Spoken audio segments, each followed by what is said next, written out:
Il y a beaucoup d'énergie. On aime bien être ici au Canada. Bonjour Jennifer Cole. On aime bien Jennifer, non? Elle est pleine d'énergie. C'est bien d'être là avec vous. J'étais à Ottawa l'an dernier. Qui était à Ottawa? Oui, l'énergie continue de circuler. Et d'ici 48 heures, il va se passer plein de choses. Non! Écoutez, un autre conférencier. L'idée de partager notre message. Ce conférencier va vous impressionner. Ty Bennett, il avait 21 ans quand lui et son frère Scott ont lancé une entreprise en vente directe et ils ont eu plus de 20 millions de dollars de recettes annuelles alors qu'ils étaient toujours dans la vingtaine. Quelle réussite! On est prêt à l'écouter, n'est-ce pas? Eh bien, depuis lors, il a formé plus de 500 gestionnaires des ventes un peu partout dans le monde, dans 37 pays. Jeune entrepreneur, Ty continue de mobiliser ses équipes pour qu'il y ait de plus en plus de ventes. Il aime raconter des histoires pour convaincre les gens. Et ça lui a permis évidemment d'augmenter ses ventes. Il va nous raconter comment devenir un leader qui réussit. Voici M. Ty Bennett.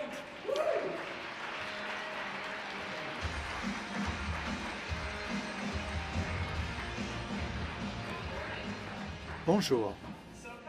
Alors, il y a quelques mois, j'allais vers Orlando, en Floride, pour faire une présentation. J'étais dans l'avion, j'entre, je m'assois, et j'étais à côté d'une femme que je vous décrirais comme une dirigeante d'entreprise. C'était vraiment une femme d'affaires. Son habillement l'indiquait.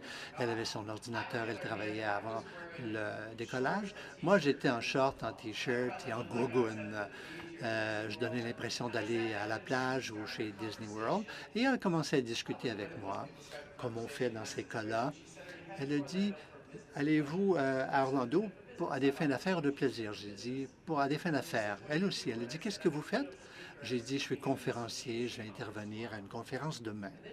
Et puis elle m'a regardé de la tête aux pieds et elle m'a posé une question très directe. Pourquoi est-ce que quelqu'un vous embaucherait pour prendre la parole devant eux? Ça m'a un peu offensé. Je l'ai regardé, je lui ai dit, parce que je suis extraordinaire, voilà. Elle a ri, on a bien rigolé ensemble et j'ai donné une présentation à sa compagnie le mois passé. La raison pour laquelle je vous raconte ça, c'est que ce matin, je veux commencer par une question très franche, très directe que je vous pose. Pourquoi est-ce que quelqu'un vous suivrait? Parce qu'on est extraordinaire. J'espère que vous l'êtes extraordinaire. J'espère que les gens le savent. Mais quand même, cette question et sa réponse sont importantes. Il s'agit évidemment d'un domaine dans lequel on veut que les gens veulent vous suivre, qu'il faut qu'ils veuillent partager, il faut qu'ils comprennent la vision de Nature Sunshine.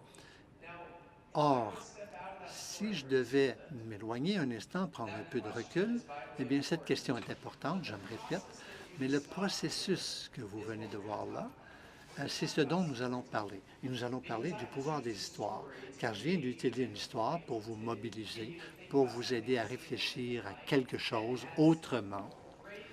Et à titre de grands dirigeants, de grands leaders, de gens qui sont responsables de vente, qui sont mentors, instructeurs, vous racontez des histoires au quotidien, n'est-ce pas? Alors, dans notre domaine, les gens bien rémunérés, les distributeurs bien rémunérés sont des excellents conteurs. Donc, on va parler un peu des histoires. Pourquoi est-ce que ça marche, les histoires? Vous en racontez tous les jours, vous racontez l'histoire de Nature Sunshine, l'histoire de vos produits, vous racontez votre propre histoire, vous racontez des histoires de réussite d'autres personnes, d'associés, de collègues, toutes sortes d'histoires. Pourquoi est-ce que ça marche, les histoires? Parlons de ça. À votre avis, pourquoi est-ce que ça marche, les histoires? C'est une source d'inspiration, oui. On entend l'histoire de quelqu'un qui a fait quelque chose de formidable, qui était à ses origines une personne tout à fait humble et ordinaire, ou quelqu'un qui a vécu des problèmes de santé et qui a retrouvé la santé. Évidemment, ça nous anime. Et on se dit, oui, ça a marché pour eux, ça pourrait marcher pour moi. Quoi encore? Je vous entends pas. Ça énergise? Oui, ça éduque, ça fait pas. Oui, pardon, vous avez raison. Ça nous instruit. On aide les gens à comprendre les idées grâce aux histoires. Les histoires, au fond, et c'est démontré, les gens se rappellent des histoires 5 fois plus si, enfin, ils se rappellent l'information 5 fois plus facilement si l'information est présentée sous forme d'une histoire. Les chiffres, c'est plus abstrait, mais l'histoire de ce qui m'est arrivé par rapport à tel ou tel produit ou l'histoire de ce que ce produit a pu permettre à un ami de réaliser, évidemment, c'est plus facile à retenir. Quoi encore? Ça mobilise les émotions. Pensez-y un peu. Les gens achètent en fonction de quoi? De leurs émotions. Ils justifient les choses en fonction de la logique plus tard, mais ils achètent en fonction de l'émotion. Prenez, par exemple, mon épouse. Elle rentre du magasin, elle essaie de me dire combien elle a économisé. Bon, elle a dépensé 300 dollars, mais bon, écoutez, les gens achètent, c'est fonction de leurs émotions.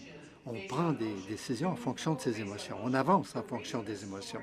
La raison pour laquelle les histoires influencent les gens, c'est que ça mobilise les gens sur le plan affectif.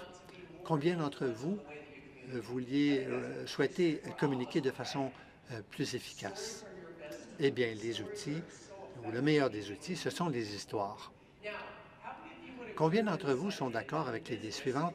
En affaires, votre capacité à communiquer fera en sorte que vous allez réussir ou échouer. Vous êtes d'accord? Oui. Vous travaillez en communication. Pendant que vous y pensez, voyez cette vidéo à l'écran, s'il vous plaît. Des sondages indiquent qu'un cinquième des Américains ne peuvent pas situer les États-Unis sur une carte. Pourquoi est-ce ainsi, à votre avis? Pour ma part, je pense que les Américains ne sont pas en mesure d'y parvenir parce que il y a des gens, des concitoyens, qui n'ont pas reçu l'instruction requise. Bon, pensez à l'Afrique du Sud ou à l'Irak. Je pense qu'ici, aux États-Unis, on devrait aider nos concitoyens à être plus instruits. On devrait aider les gens des autres pays ailleurs dans le monde à nous situer. Ça serait bien pour notre avenir. Merci beaucoup. C'était la Caroline du Sud, voilà. C'est pénible, non?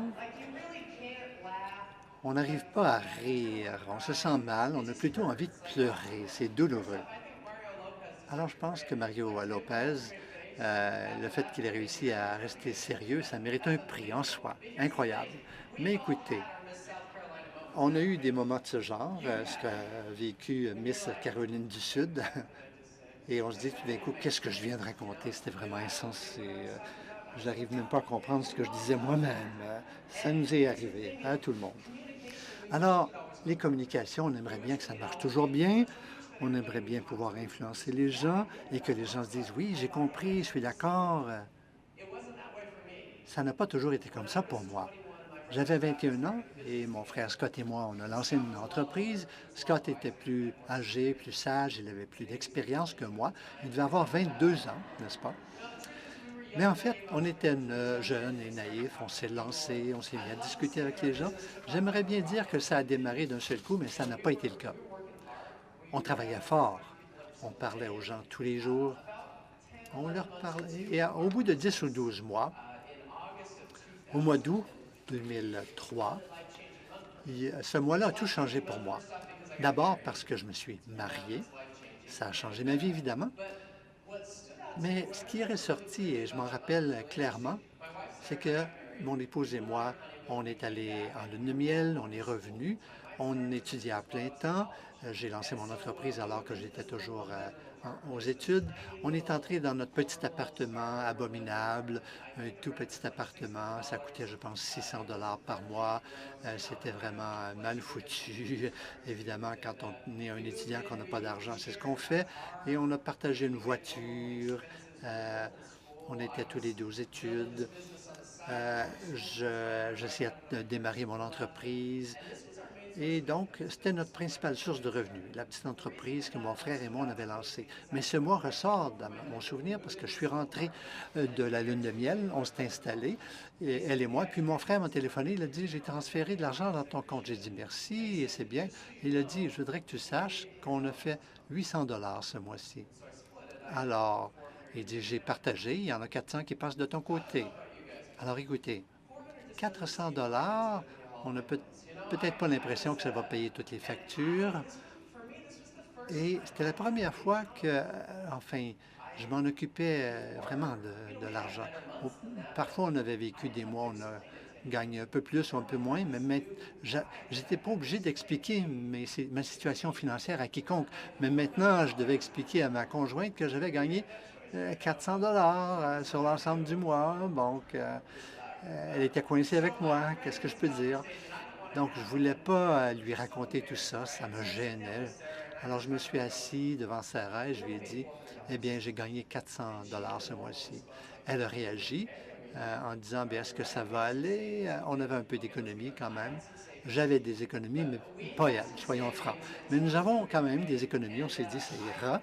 Et puis, je lui ai dit, oui, oui, ça va aller, ça va marcher. On en a discuté. Mais en fait, j'avais l'impression d'échouer. J'avais pas l'impression de ne pas travailler fort, mais j'avais l'impression d'échouer. J'essayais de réussir, mais j'échouais. La réussite n'y était pas. Les gens ne réagissaient pas bien à ce que je voulais leur vendre.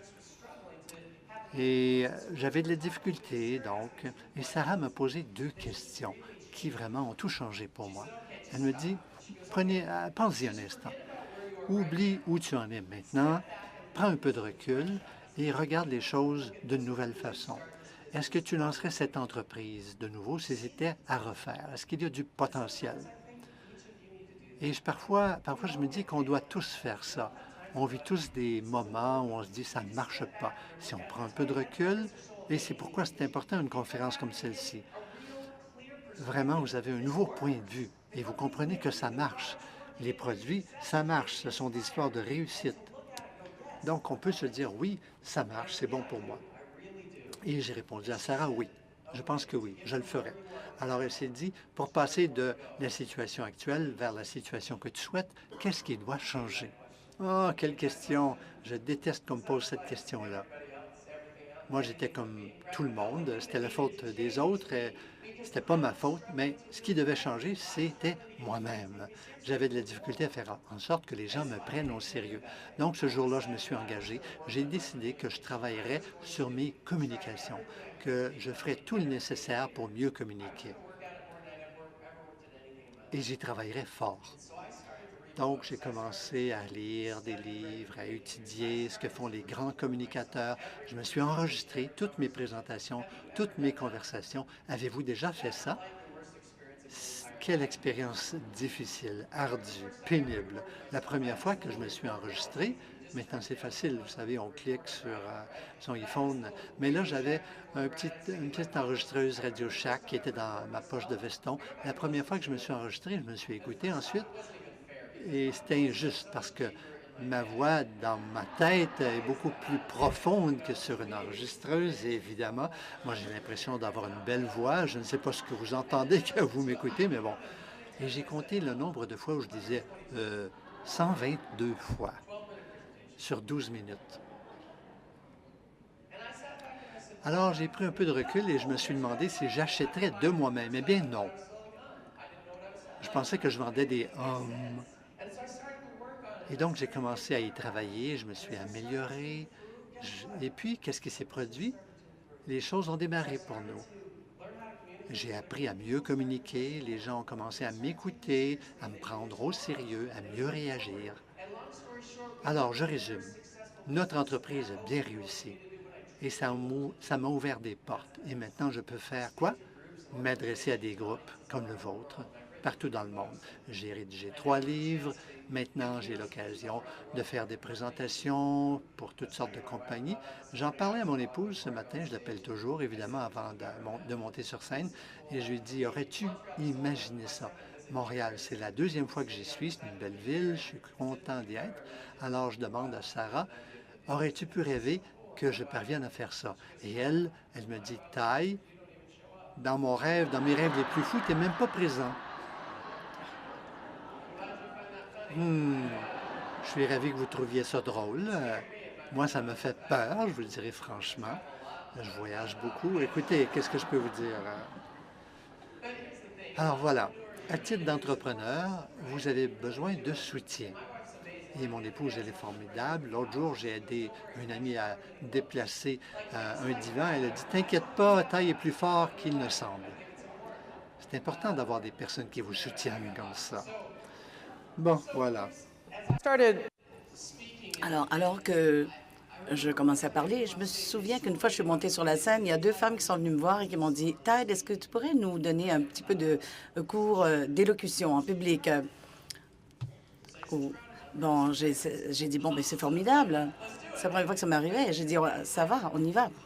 Alors, ça fait en sorte que j'ai dû prendre un peu de recul pour essayer de voir ce que moi, j'avais appris et que j'avais inclus dans mon processus de communication. Comment j'avais réussi à raconter des histoires. Parce que vous pouvez apprendre quelque chose et l'assimiler, ça va, mais l'enseigner, transmettre vos connaissances, c'est autre chose. Alors, j'ai commencé à essayer d'établir donc des étapes pour ce qui est du pouvoir des histoires. Et aujourd'hui, je vais ventiler un peu le processus pour vous. Alors, quand vous allez quitter cette salle aujourd'hui, vous allez partir avec des idées concrètes quant à la façon dont vous pouvez rendre vos histoires plus convaincantes et qui vous permettent, en fait, d'établir un lien avec les gens. Je vais vous donner de véritables idées pratiques quant à la façon de faire ça. Alors, je sépare ça en trois choses. La mentalité, la façon dont vous abordez la conversation. Ça, c'est très important. En fait, les compétences, c'est-à-dire comment formuler votre histoire et les outils. Qu'est-ce qui fait en sorte que votre histoire est captivante? Alors, on va attaquer ces trois points dans quelques minutes et j'espère que ça sera clair pour vous. Combien parmi vous ont lu le livre « Les 7 habitudes »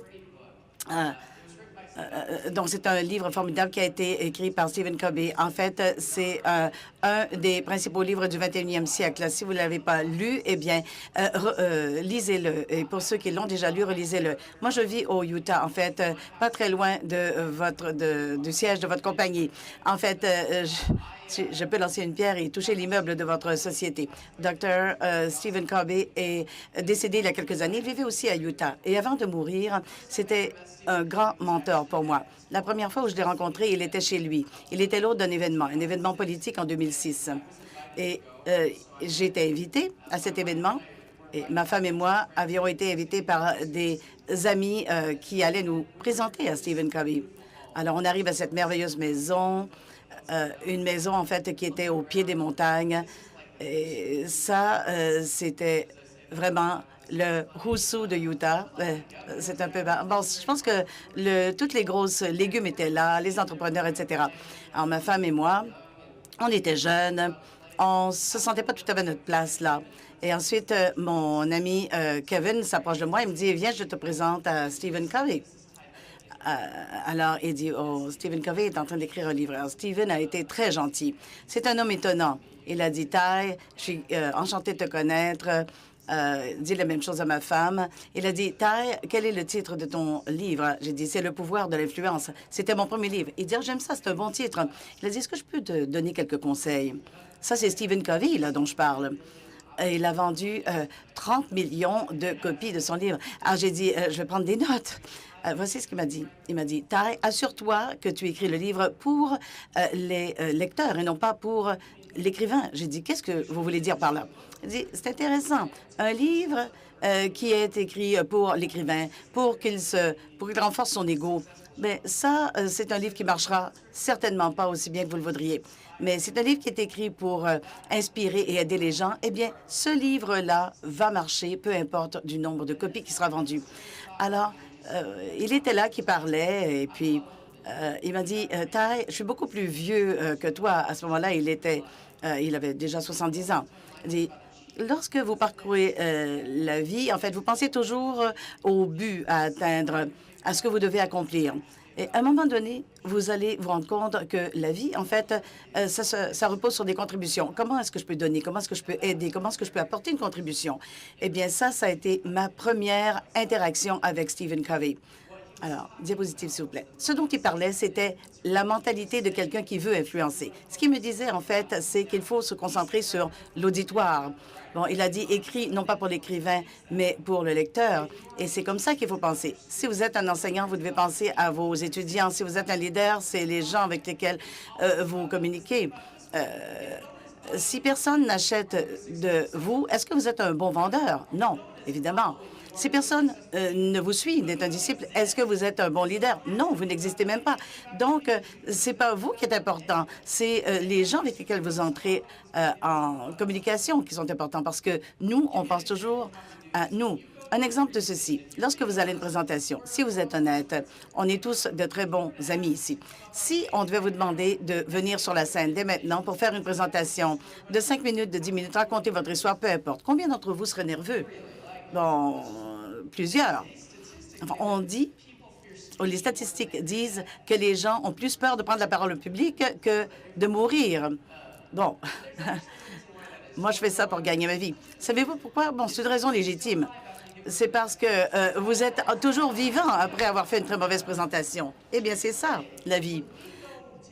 Lorsque on se rend pour quelque part pour faire une présentation, nous sommes nerveux en partie parce que nous pensons à ce que les gens vont penser de nous.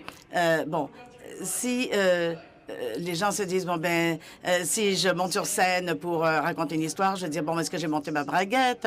Est-ce que j'ai une bonne apparence, etc. On pense à nous, on pense à moi, moi, moi.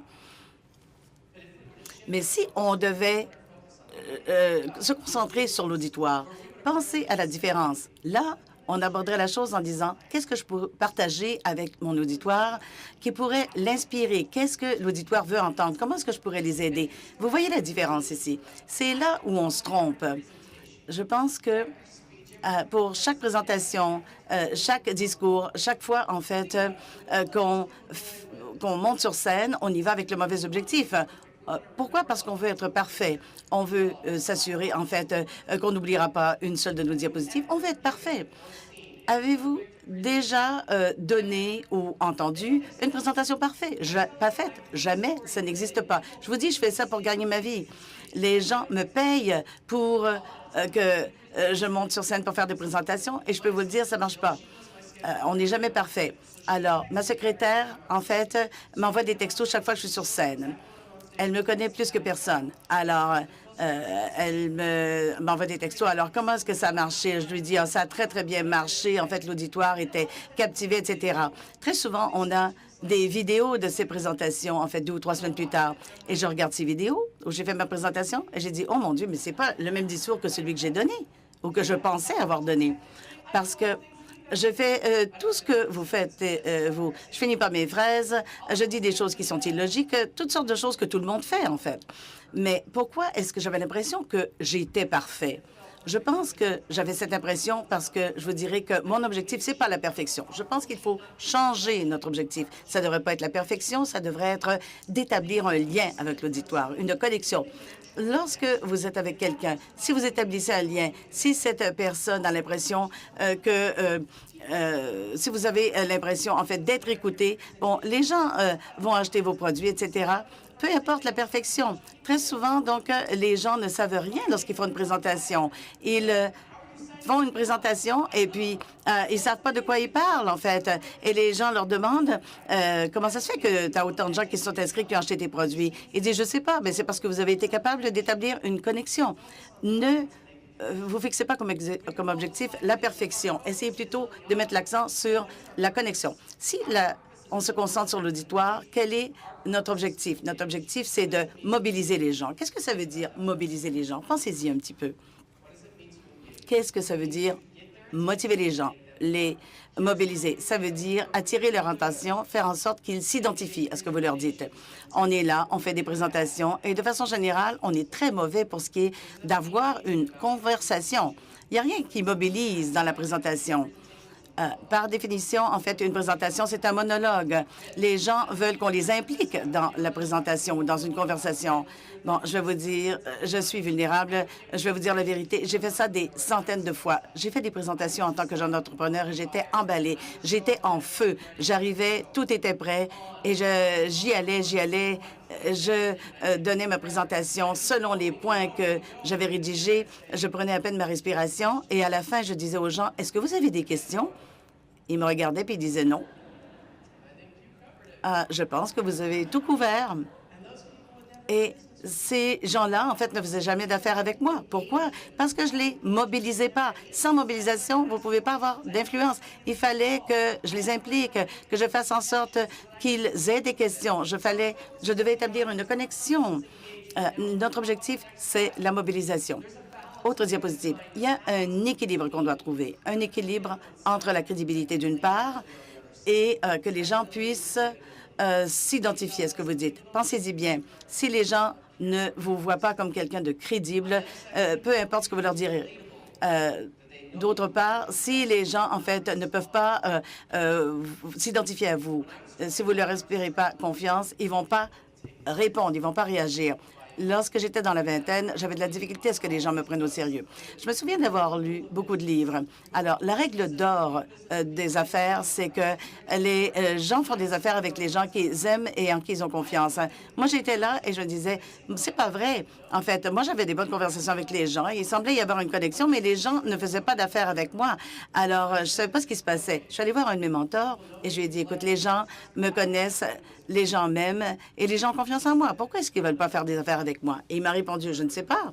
Bon, j'ai dit, tu es un très bon mentor, là. J'apprécie ce que tu viens de me dire. Bon, franchement, je suis prêt à tout faire. Aide-moi à ce que ça aille mieux.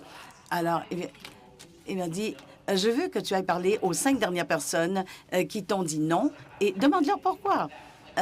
Alors là, j'ai dit, non, ça, je peux pas faire ça. N'importe quoi d'autre, mais pas ça. Il a dit, essaie d'avoir une conversation franche avec eux, sois humble et dis-leur, qu'est-ce que je fais de mal?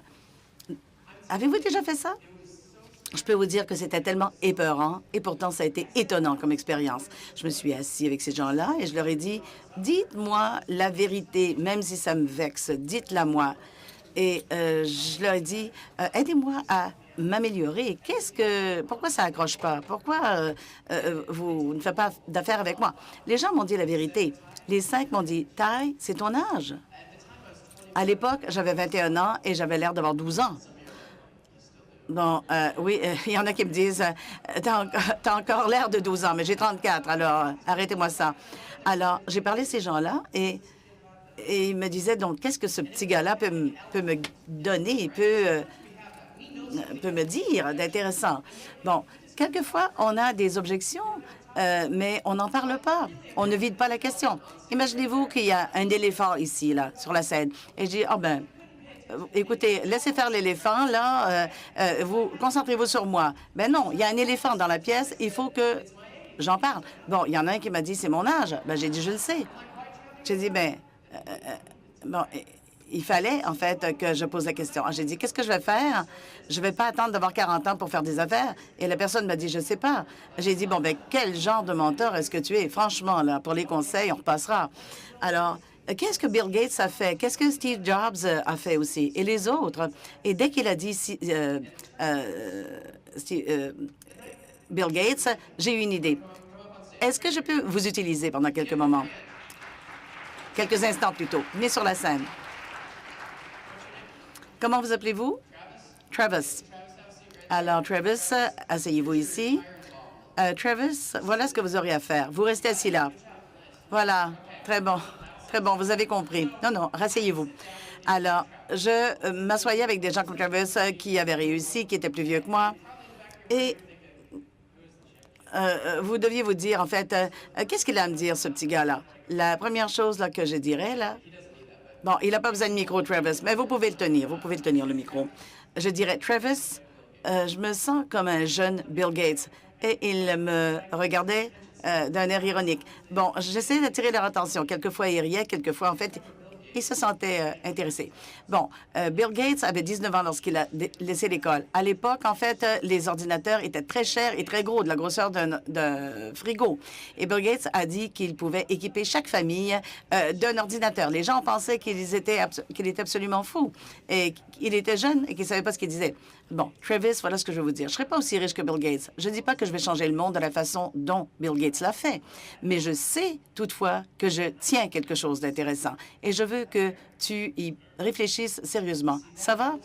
Est-ce que c'est bon pour toi? Oui, répond Travis. Cette histoire, en fait, racontée des milliers de fois, m'a valu des millions de dollars parce que la crédibilité et le fait que la personne puisse s'identifier à vous, en fait, ça rapporte gros. On applaudit Travis. Bon, ça n'est pas... c'est pas ce que je devrais faire maintenant, mais je vais vous donner cette bouteille de produit-là parce que c'était là, en fait, à portée de main. Bon, enlever le prix du produit de mes honoraires. Il faut trouver cet équilibre parce que entre la crédibilité et le fait d'avoir quelqu'un qui s'identifie à vous, ça vous donne une voix. Et pour moi, cette histoire a marché. Je ne sais pas si ça marcherait pour vous, mais il y a une histoire que vous avez qui fera que vous mobiliserez les gens. Vous allez trouver votre voix, vous êtes fiable, crédible. Les gens voient que vous avez une valeur, ils vous aiment, ils vous connaissent et vous leur inspirez confiance. C'est ça qu'il faut. Alors ça, c'est ma définition d'une histoire. Une histoire, c'est une expérience réimaginée, racontée avec suffisamment de détails et d'émotions pour faire en sorte que l'imagination de ceux qui vous écoutent auront l'impression que c'est réel. Si vous racontez l'histoire de la bonne façon, une histoire bien racontée mobilise la personne qui écoute. N'oubliez pas, j'ai dit se concentrer sur l'auditoire. Et ça fait en sorte que la personne ressent des émotions et s'il s'identifie à l'histoire que vous racontez au sujet des produits, et à la fin de l'histoire, ils vont certainement vous dire « Je veux ce produit ». Si vous racontez une histoire en ce qui a trait à votre expérience d'affaires et ce qui s'est passé pour vous ou pour quelqu'un d'autre que vous connaissez, la façon dont l'entreprise a transformé votre vie, à la fin de l'histoire, si vous avez suscité des émotions chez ces gens, ils diront « Je veux faire partie de cette entreprise ». Si on peut raconter une histoire de cette façon-là. Bon, qu'est-ce qu'on fait pour raconter une histoire de façon à avoir de l'influence? Vous ne racontez pas, vous ne narrez pas une histoire, vous la racontez. Lorsque vous racontez une histoire, les gens se sentent impliqués. Plusieurs façons de faire revivre l'histoire. Je vais vous donner 3 techniques, 3 idées très simples quant à la façon dont vous pouvez faire en sorte que l'auditoire soit captivé. Ces techniques peuvent être utilisées pour chaque histoire. La façon dont vous racontez l'histoire de Nature Sunshine ou les histoires clés que vous racontez aux gens. Vous pouvez parler de votre expérience, d'expérience de votre mère ou de quelqu'un d'autre. Vous pouvez reprendre cette même histoire et si vous utilisez les 3 techniques que je vais vous apprendre maintenant, ça va changer la façon dont l'auditoire va réagir à votre façon de la raconter. Alors, vous les mettez en scène. Ça se fait en disant simplement, si vous aviez été là avec... Bon, je vous place physiquement dans la scène. Lorsque vous reviendrez de cette expérience et que vous commencez à raconter l'expérience aux gens, si vous aviez été... Si tu avais été assis dans l'auditoire avec moi, bon, vous placez la personne physiquement dans la scène. Là, les gens commencent à voir ce qui se passe et vivent l'expérience. Donc, on les met en scène. Une autre façon dont on peut faire ça, c'est d'utiliser le mot « imaginer ». Imagine si tu étais là. Imagine si tu avais été là. Imagine, ça mobilise les 2 côtés du cerveau. Parce qu'essentiellement, je dis bon, ben, je veux que vous ressentiez ça. Deuxième idée, de les mobiliser, de les faire, de partager l'histoire.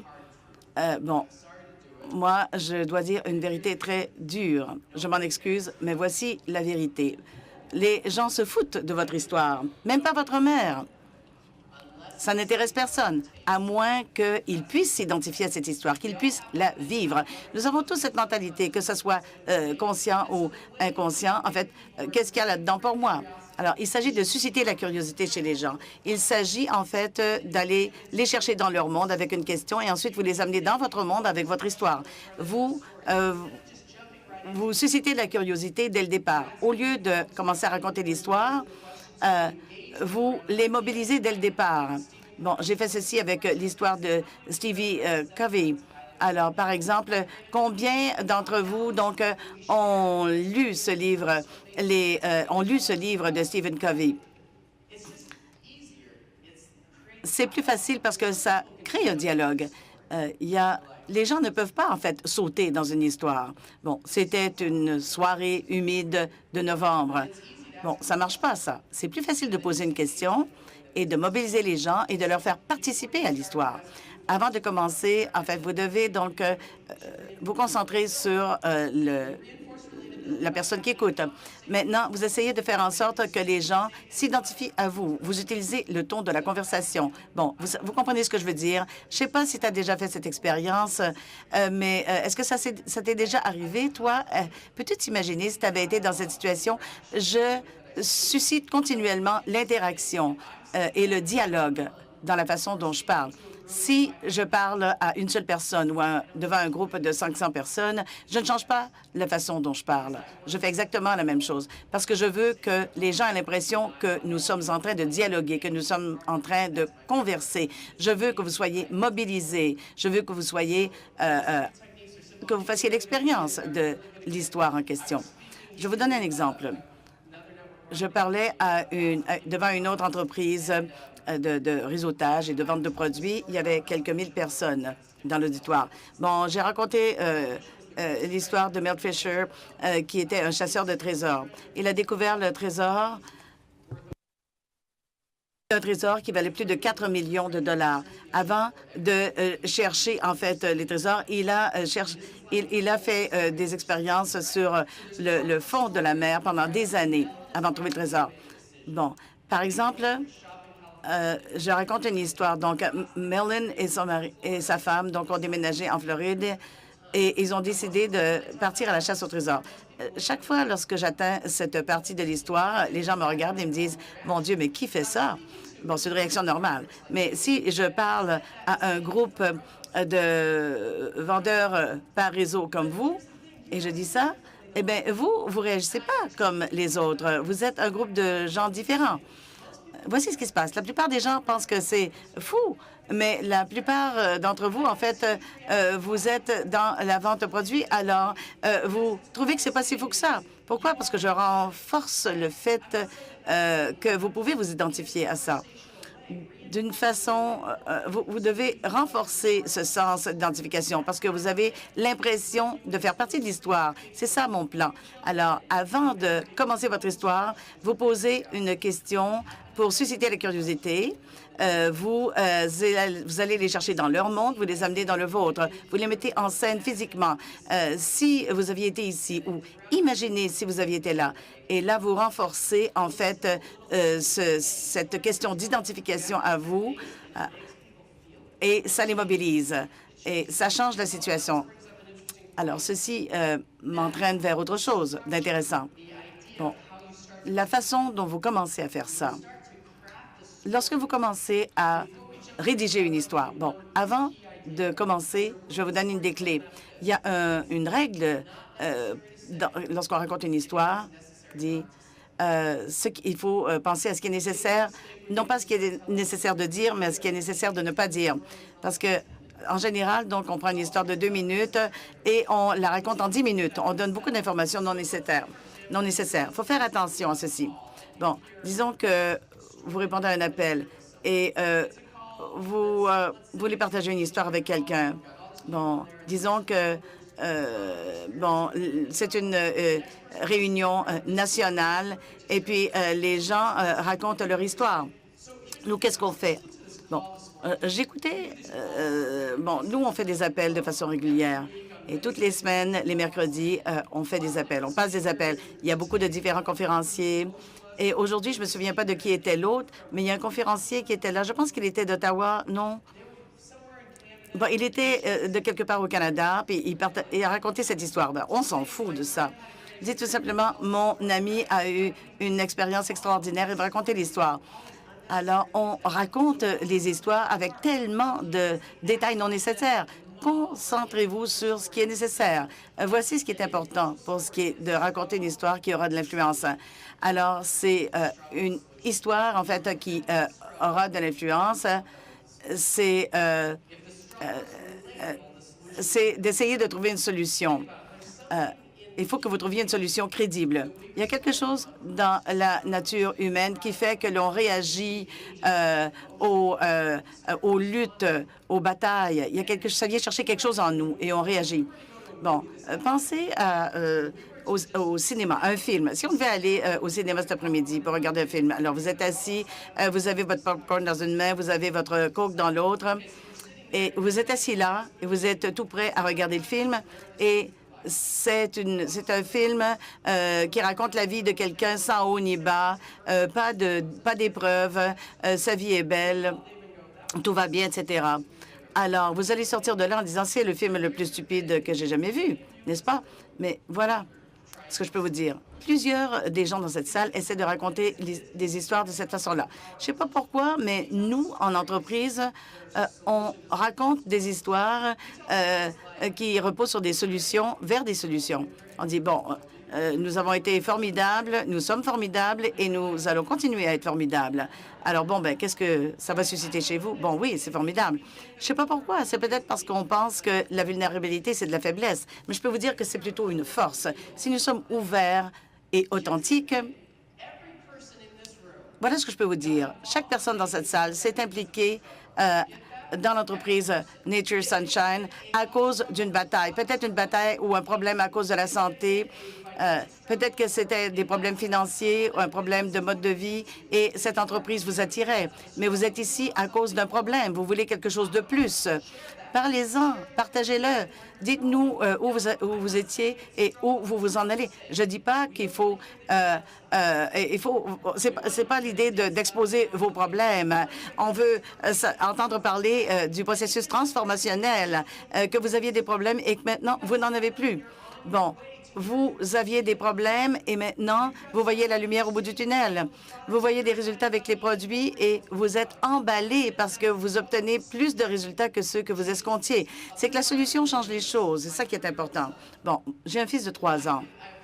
Bon, j'ai 4 enfants, 9 ans, 7 ans, 5 ans et 2 petites filles, des jumelles de 2 ans. Il y a quelques années, Tana, mon fils de 7 ans, avait 3 ans. Ils adorent que je leur raconte des histoires lorsqu'ils vont au lit. Même lorsque je voyage, en fait, je leur raconte des histoires sur Skype. Ma femme quitte même la pièce. Bon, mes enfants donc adorent ces petites créatures bleues, les Swiffer. Bon, alors, c'est un vilain. Et puis, les petits hommes bleus, en fait, essaient d'attraper le vilain. Et puis... arrive. Ah, moi, je raconte ces histoires de Swirf, là, de petits hommes bleus, pendant 2 mois et j'en ai marre de raconter ceci. Bon, je ne veux plus aborder ou raconter ces histoires. Alors, et ils disent, papa, raconte-moi encore l'histoire. Alors là, je pense que je leur ai raconté l'histoire la plus rapide concernant les Swirf que j'ai jamais racontée. Donc, une histoire de 30 secondes. Il me dit, Tana, mon fils me dit, mais c'est pas une histoire. Et il me dit, non, c'est pas une histoire, ça, papa, parce qu'il n'y a pas de vilain, là. Alors, ça marche pas, ton histoire. Et là, je lui ai dit, bon, mais c'est vrai, effectivement, il n'y a pas de vilain, là, dans mon histoire. Pourquoi ça serait une histoire intéressante? Il n'y a pas de haut ni de bas, il n'y a pas de problème, il n'y a pas d'épreuve. Moi, je viens de leur raconter une histoire qui présente que des solutions. Alors, il me dit, raconte-moi une autre histoire, papa. Alors, c'est la même chose pour l'entreprise. Si on est authentique et qu'on partage avec les gens le processus de transformation qui s'est produit avec la prise des produits NSP, ça va captiver les gens, ça va les intéresser. Autre chose sur la façon de raconter une histoire, et ça vient de Joseph Staline. Bon, franchement, est-ce que vous pouvez vous imaginer que je vous dirais qu'il faudrait suivre un conseil de Joseph Staline. Il a dit quelque chose d'intéressant. Il a dit, la mort d'un homme, c'est une tragédie, et la mort d'un million d'hommes, ça n'est qu'une statistique. Lorsque vous racontez des histoires, si vous êtes à un trop haut niveau, si vous dites, par exemple, ceci touche 4 millions de personnes chaque année, 10 millions de personnes meurent à cause de ceci, ça ne suscite aucune émotion chez les gens. Je ne dis pas que les statistiques ne sont pas importantes, mais si vous me donnez ces statistiques, à ce moment-là, racontez-moi l'histoire d'une personne à laquelle je peux m'identifier. C'est ça qui est important. C'est ça qui rendra la chose authentique. Quelquefois, donc, on donne de gros chiffres, on pense que ça va avoir plus d'impact. Mais la vérité, c'est le contraire.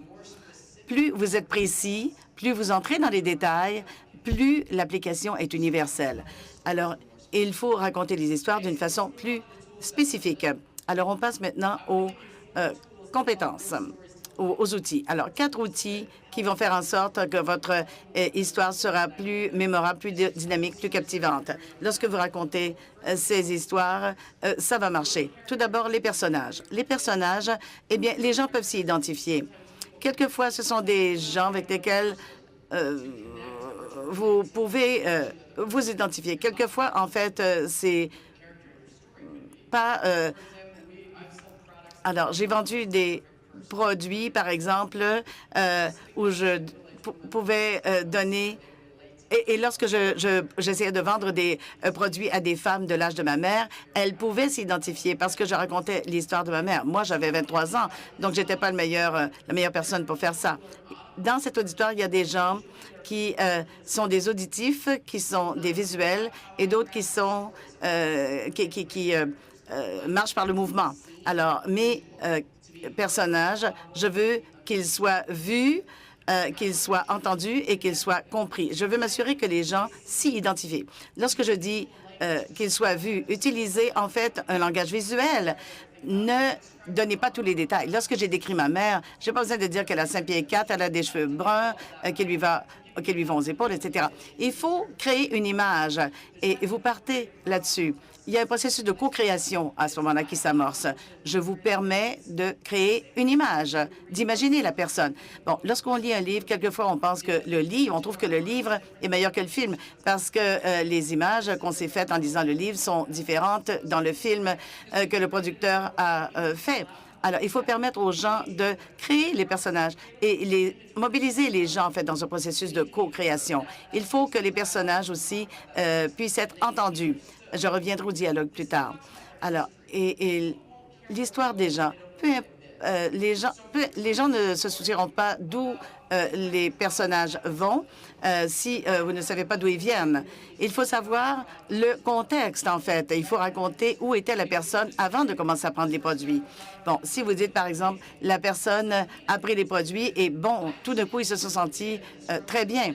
Il faut, en fait, raconter leurs problèmes de façon à ce que les gens puissent s'identifier et à ce moment-là, l'histoire de la transformation sera beaucoup plus convaincante.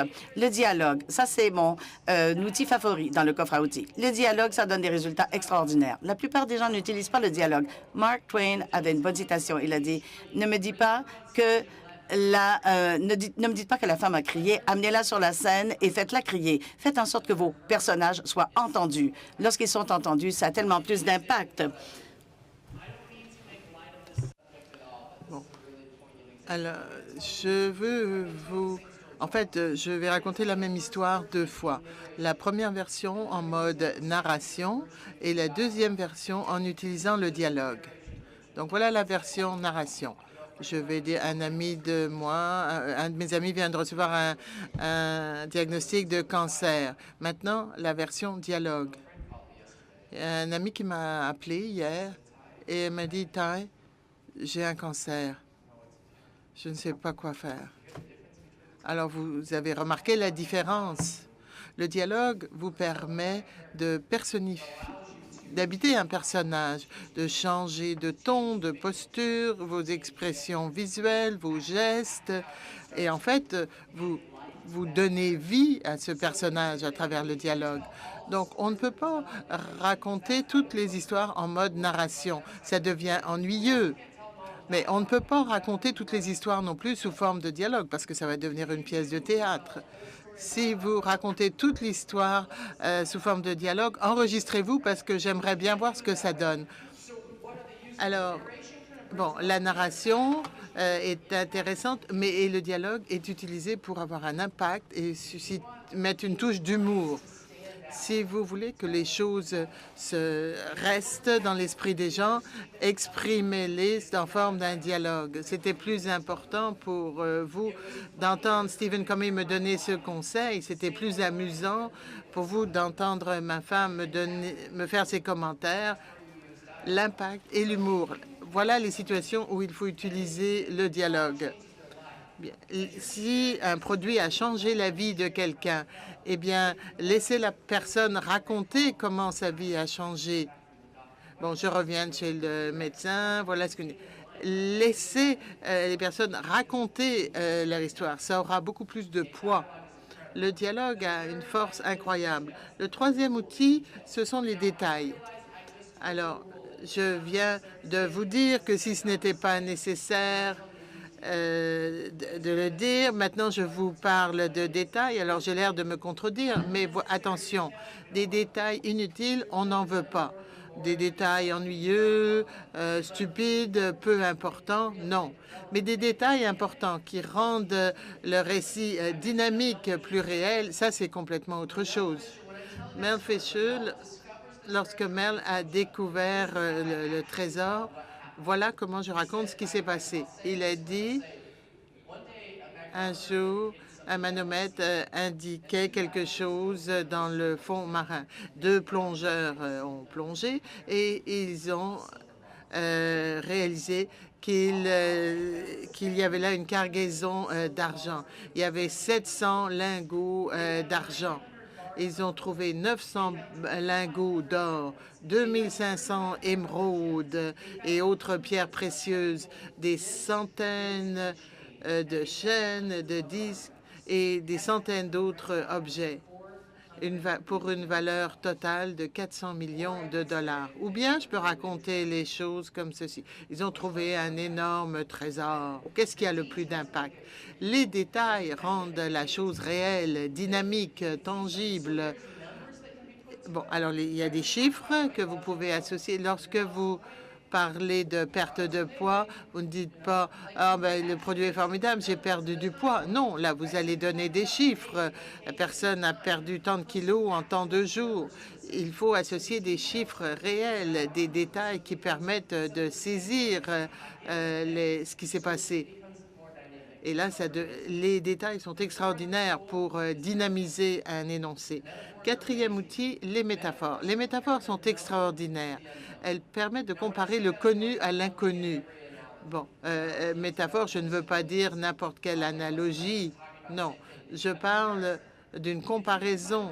Si vous trouvez la bonne métaphore qui fonctionne, bon, je vous en ai présenté une. Mon histoire, Bill Gates, c'est une métaphore. Je me comparais, moi, l'entrepreneur inconnu, à un entrepreneur que tout le monde connaît.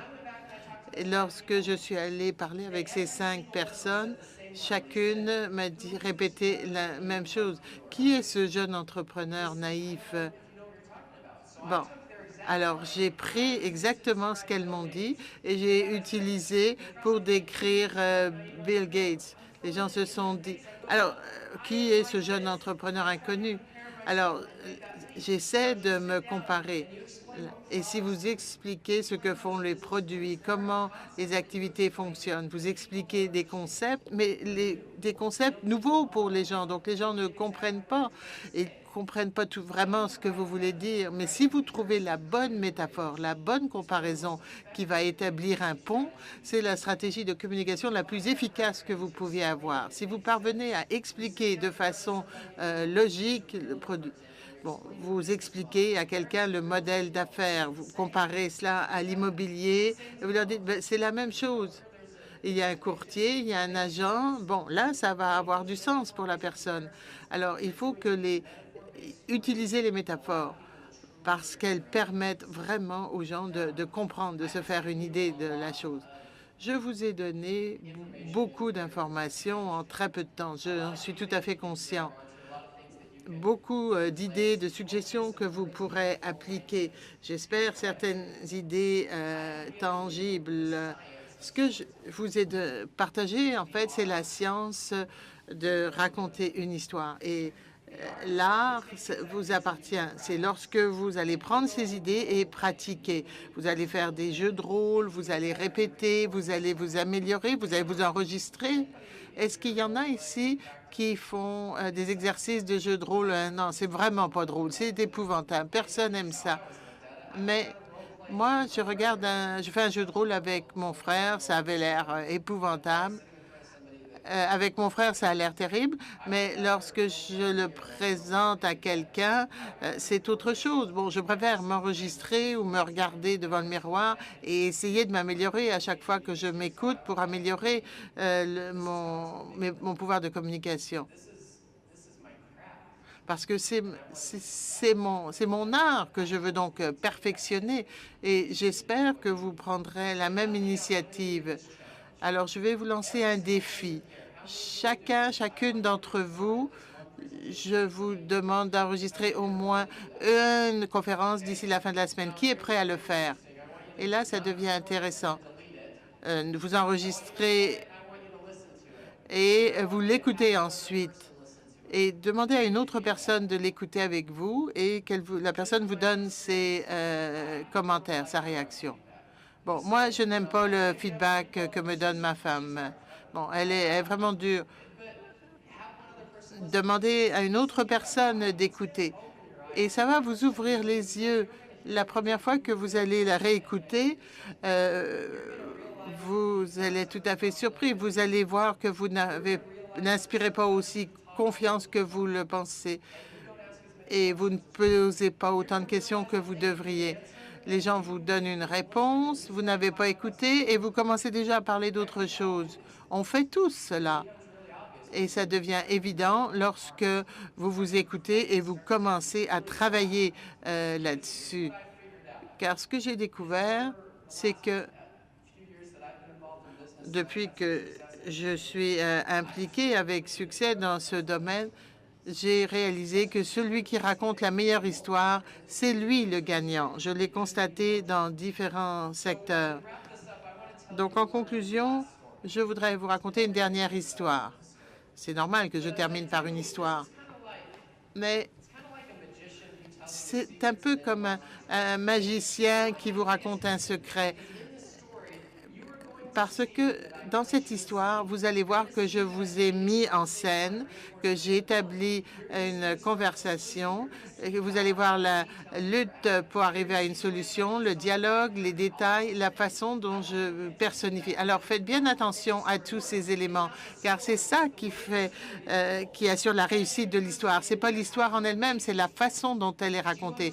Vous avez tous et chacun une histoire extraordinaire. Vous n'avez pas besoin d'être un expert. Vous avez besoin d'avoir une histoire et être capable de la partager.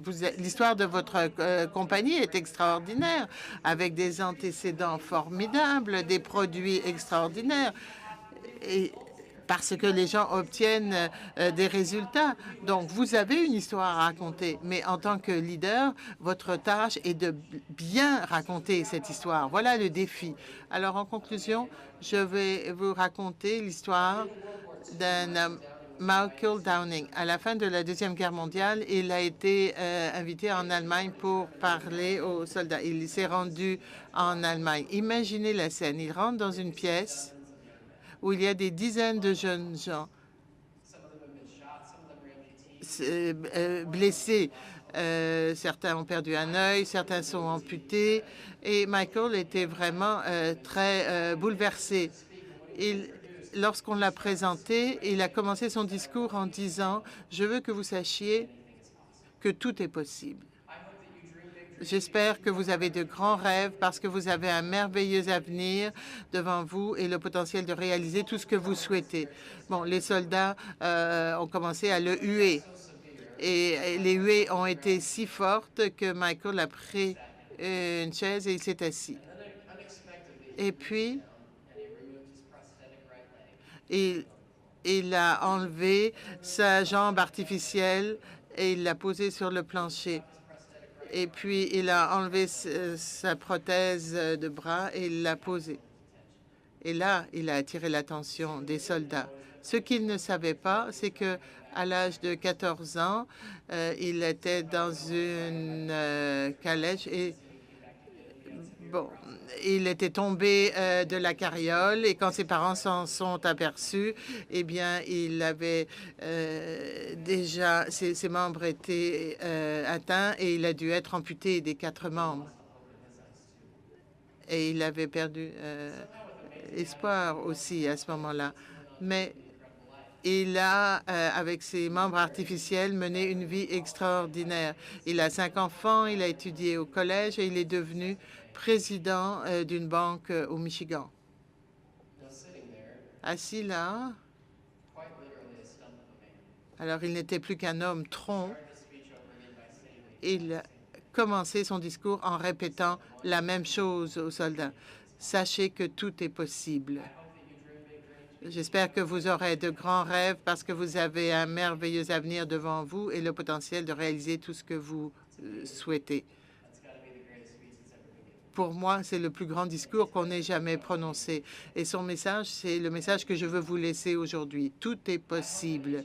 J'espère que chacune d'entre vous avez de grands rêves. Vous allez quitter cette conférence avec une nouvelle attitude, une nouvelle passion, que vous serez inspiré et prêt à aller faire une différence dans la vie des gens. C'est ça le leadership. Le leadership, c'est une responsabilité énorme, mais c'est aussi une opportunité. En tant que leader, vous pouvez faire un impact dans la vie des gens de façon unique. J'espère que vous voyez le potentiel que vous avez et que vous parviendrez à le réaliser. Merci de m'avoir invité.